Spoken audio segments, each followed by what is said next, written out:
Você conhece, mas existe uma parada que chama Estúdio Ghibli, que ele é um estúdio, tal qual o estúdio Walt Disney, né, que nem tem a DreamWorks, que ele faz animações.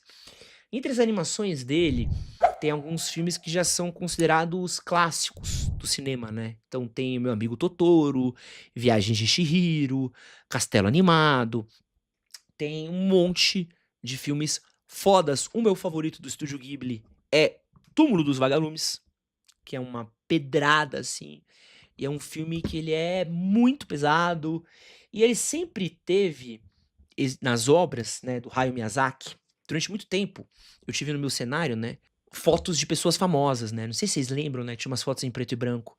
E se vocês repararem, eu sempre gostava de ter uma diversidade de pessoas de lugares diferentes, né, então tinha homens negros, homens brancos, homens asiáticos, e entre uns dos asiáticos que estavam lá, estava o Hayao Miyazaki, né, que eu sempre fui muito fã dele, da obra dele, do jeito como ele fala sobre arte.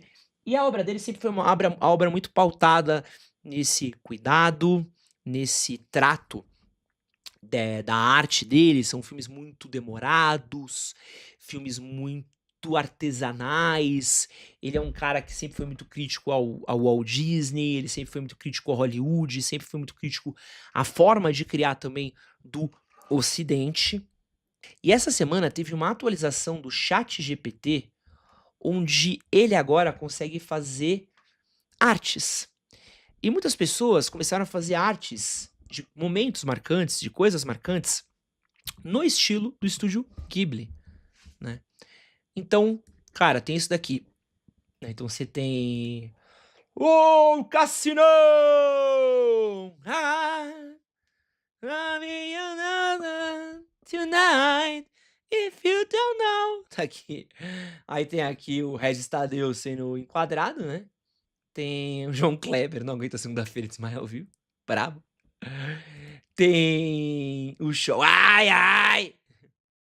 Esse daqui é muito bom. Mano, esse aqui é muito bom. Fazer uma sopa pra nós, fazer uma sopa pra nós.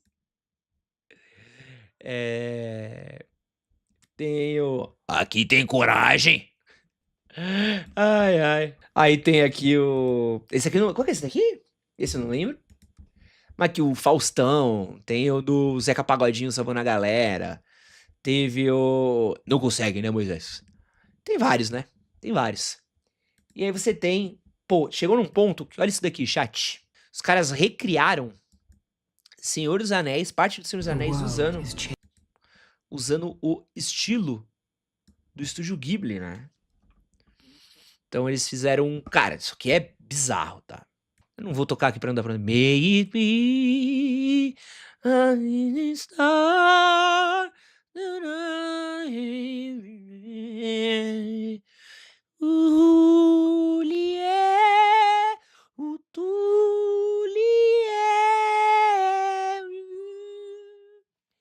Pu, pu, pu, pururu. Pururururururururu. Pururu, pu, pu, pu, puru, pu, pu. Pururu. Pararam. Pararam.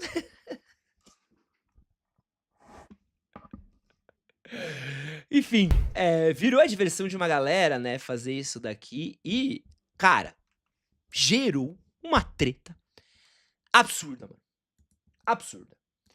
Porque começou a ter uma discussão muito grande, né, de pessoas sobre como as pessoas estavam usando, né, os direitos do Estúdio Ghibli, estavam usando isso, sobre como isso era uma ofensa ao próprio Hayao Miyazaki, era uma ofensa ao trabalho dele, sobre como isso era um desrespeito aos artistas, como isso era uma falta de consideração aos artistas, como isso estava acabando com a arte, como isso era o fim das artes do jeito como a gente estava, porque quem gostava de arte não deveria estar gostando disso. Isso gerou uma polêmica muito grande, e gerou uma outra polêmica, que é de pessoas achando que o pessoal da polêmica estava sendo muito chato, que estava reclamando muito, que estava sendo contra a própria doutrina do que é o trabalho do Hayao. Então, ao invés de uma homenagem ao Miyazaki, isso na verdade estava sendo uma ofensa ao trabalho dele. Então começou, mano, uma treta muito grande ao redor disso.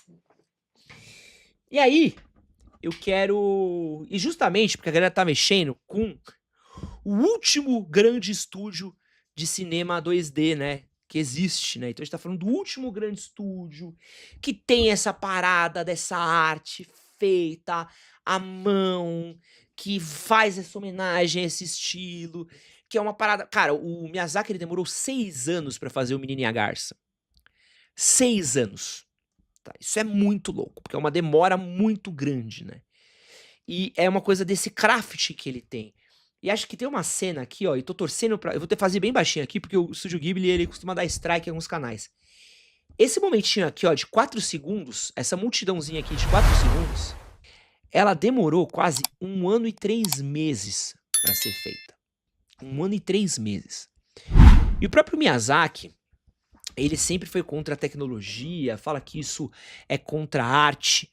E acho que é uma parada importante pra quem é artista, pra quem gosta de arte, eles precisam entender uma coisa desde já. Vai ficar pior. Você acha que tá ruim? Vai ficar pior. Isso aqui é um prenúncio, tá? Isso aqui é só o começo, vai ficar muito pior.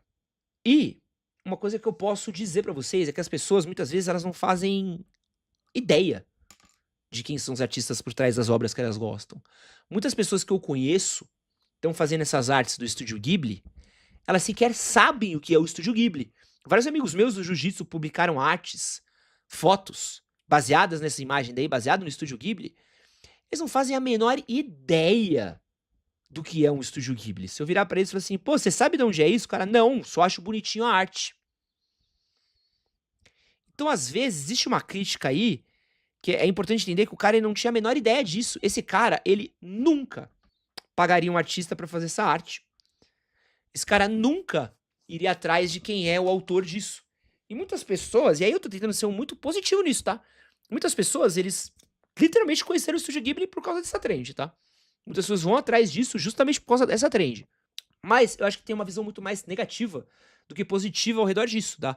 Porque assim, se antes a arte, o design, a ilustração, o desenho, ele já era um lugar onde tinha pouca valorização, profissões super pouco valorizadas, pessoas que não querem gastar com isso, pessoas que acham que cobra-se muito caro, pessoas que não querem pagar por ilustração, por desenho, né? O Divasca já falava disso daí, ó, 20, 15 anos atrás, pelo menos, né? O famoso Divasca. Amigo, vai ficar pior. Vai ficar pior. Porque hoje, com essas ferramentas de inteligência artificial, o cara sequer vai cotar com um artista. Então, o que eu tô falando aqui? A gente tá falando desses desenhos, as pessoas estavam fazendo esses desenhozinhos daqui pra fazer brincadeira, tá? Pra brincar, pra fazer parte da trend, normal. Daqui a pouco não vai ser pra brincar, vai ser pra fazer trabalho. Vai ser pra não ter que pagar artista. Vai ser pra começar a fazer arte pra Instagram. Eu vi um vídeo de um cara que ele tirou uma foto de um perfume dele, né? Que ele precisava um produto, não era um perfume, acho que era um cheirinho de ambiente. E aí ele mandou pro ChatGPT e pediu pro ChatGPT fazer assim, ó, ChatGPT, por favor, preciso de um fundo assim, assim, assado, de tal e tal jeito, pra tal e tal coisa. E o ChatGPT fez. O que seria um trampo de um artista, de um design, não existe mais. Não existe mais, acabou ali. E é uma parada que a gente precisa entender também qual que é o uso de especializado, do que é o uso prático, do que é o uso abusivo e do que é o uso que é um problema, né? Então, um exemplo pra vocês. Eu uso inteligência artificial pra fazer capas. E posso falar uma coisa pra vocês? Eu vou explicar como que eu uso, tá? Porque ao mesmo passo que eu uso inteligência artificial pra fazer capa, eu tenho um designer que faz minhas capas. Sacou? Então assim, ó, aqui ó, várias capas daqui, a gente usa inteligência artificial pra fazer capa. Várias artes daqui são capas que a gente criou, né, artes que a gente criou com IA. Outras não. Mas tem um designer que faz isso. Tá? Então, pô, aqui foi IA, que mais? Aqui foi IA, aqui foi IA, tem várias aqui que são IA. E aí você vai virar e falar assim, pô, mas isso tá desvalorizando o trabalho de um designer? Não, sabe por quê? Porque eu não pagaria por essas imagens. Eu pegaria essas imagens do Google Imagens. Ou eu pegaria de um banco de imagens qualquer, gratuito. Jamais pagaria. Porque eu não tenho dinheiro pra pagar uma imagem por capa, ponto. E aí isso acabou fazendo o quê? Com que eu conseguisse usar essas imagens pra fazer uma capa, mas eu tenho um designer, que ele é pago por isso, tem uma pessoa que ganha, tá, pra fazer isso. Então não é um cara que tá não é que, tipo assim, eu substituí um trampo pelo outro, pelo contrário, tem uma pessoa que tá ganhando pra fazer exatamente isso, a gente tá usando isso pra conseguir dar margem à nossa imaginação. O que que a gente pode fazer pra gente poder ser mais criativo, ser pô, e mano, posso falar pra vocês, facilitou muito minha vida, porque às vezes precisava de uma foto de um jeito específico, não conseguia, cara, a gente começou a usar IA, pô, conseguiu fazer de várias coisas, entendeu? Isso conseguiu tornar o nosso trampo mais fácil.